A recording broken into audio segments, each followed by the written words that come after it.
Acara zikir kebangsaan di halaman Istana Merdeka pada Kamis malam lalu menjadi momentum untuk pertama kalinya Presiden Jokowi meminta maaf terkait dengan jabatannya sebagai pemimpin negara.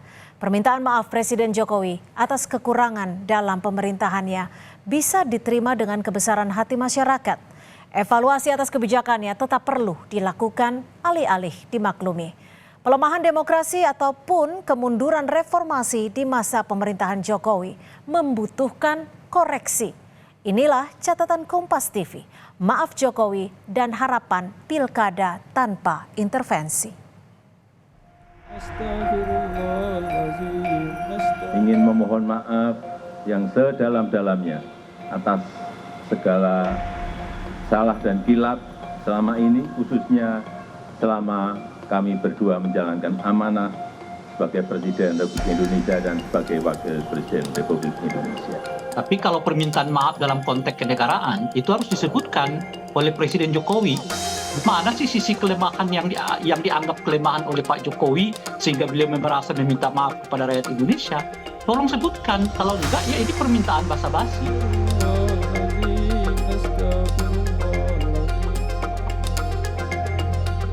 Presiden Jokowi tak kuasa meneteskan air mata saat sesi doa dan zikir yang dibacakan pengasuh salah satu pesantren Sulawesi Selatan, Muhyiddin Tahir.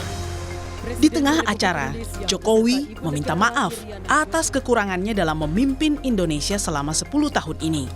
Dirinya menyadari, sebagai manusia biasa, ia tidak mampu menyenangkan semua pihak. Harapan semua pihak pun tak mungkin dipenuhi semua. Bahwa sebagai manusia, kami tidak mungkin dapat menyenangkan semua pihak. Kami juga tidak mungkin dapat memenuhi harapan semua pihak. Saya tidak sempurna, saya manusia biasa. Kesempurnaan itu hanya milik Allah Subhanahu wa Ta'ala. Sikap Jokowi ini mendapat apresiasi Partai Amanat Nasional.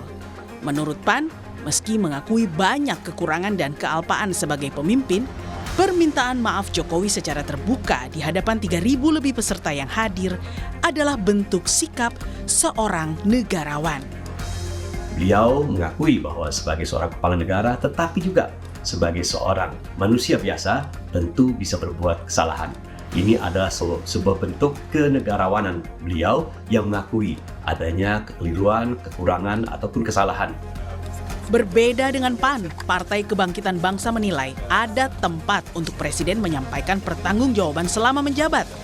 Meski PKB yakin masyarakat akan memaafkan, sebagai penerima mandat dari rakyat, Jokowi tetap harus mempertanggungjawabkan janji-janji politiknya. Bersama dengan PKB, partai tempat Jokowi bernaung PDI Perjuangan menilai permintaan maaf Jokowi sudah terlambat. Karena memang semuanya sudah cukup terlambat. Kemunduran demokrasi ini adalah sesuatu hal yang sangat buruk.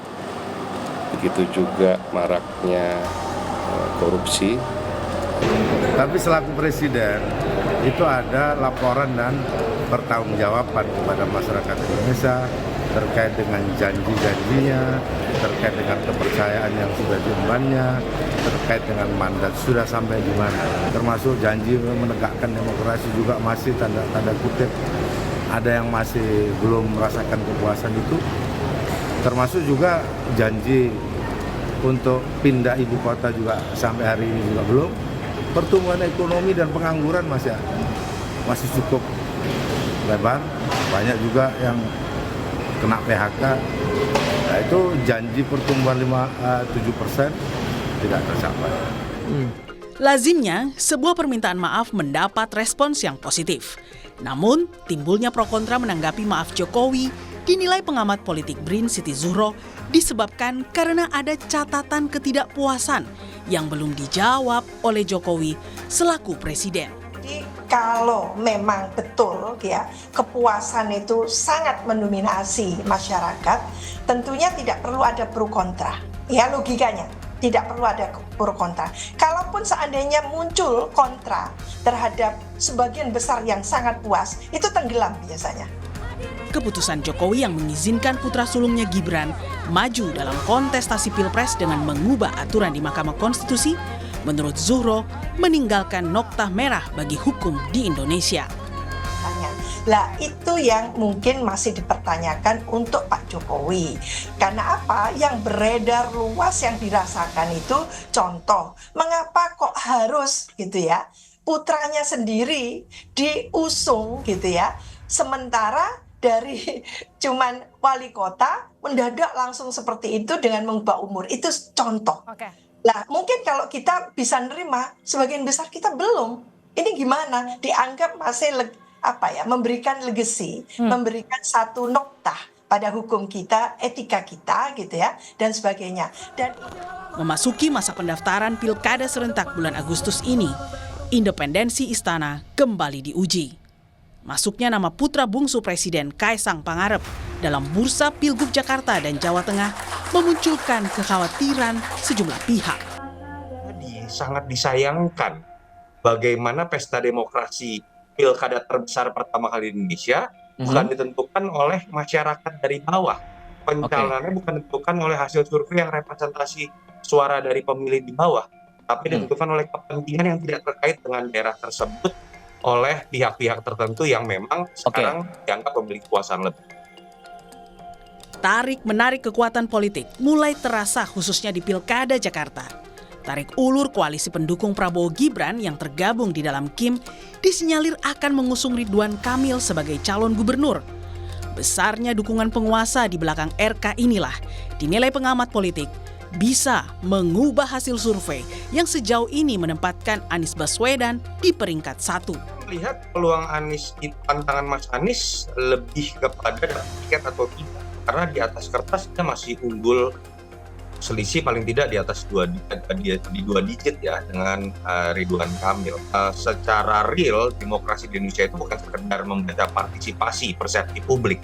Ada yang namanya mobilisasi yang seperti kita lihat di Pilpres itu bisa dengan mudahnya mengubah hasil suara, apalagi ketika ada calon tertentu yang akan di backup oleh kekuasaan, baik itu dari sisi finansial, baik itu dari sisi birokrasi, baik itu dari sisi aparat, yang semoga tidak terjadi lagi kontroversi dalam pilkada seperti apa kita lihat dalam Pilpres. Besarnya kekuatan pemerintah yang tergabung dalam satu koalisi hingga trauma di masa Pilpres membutuhkan komitmen dari Presiden dan jajarannya untuk menjamin pilkada bebas dari cawe-cawe penguasa. Karena tanpa itu, permintaan maaf Jokowi hanyalah basa-basi politik. Tapi kalau permintaan maaf dalam konteks kenegaraan itu harus disebutkan oleh Presiden Jokowi. Kita menyebut ini pemilu terburuk sepanjang era reformasi, baru nggak setuju. Kita menyebut revisi undang-undang KPK itu membuat KPK seperti yang sekarang, dia nggak akan setuju. Kita menyebut dinasti politik yang dilakukan oleh Pak Jokowi itu berbahaya bagi demokrasi, pasti baru juga nggak setuju. Nah, jadi hanya Pak Jokowi ini sekarang dan tentu saja mungkin panel Barus yang tahu mana sih sisi kelemahan yang dianggap kelemahan oleh Pak Jokowi sehingga beliau merasa meminta maaf kepada rakyat Indonesia. Tolong sebutkan, kalau enggak ya ini permintaan basa-basi. Tim Liputan Kompas TV.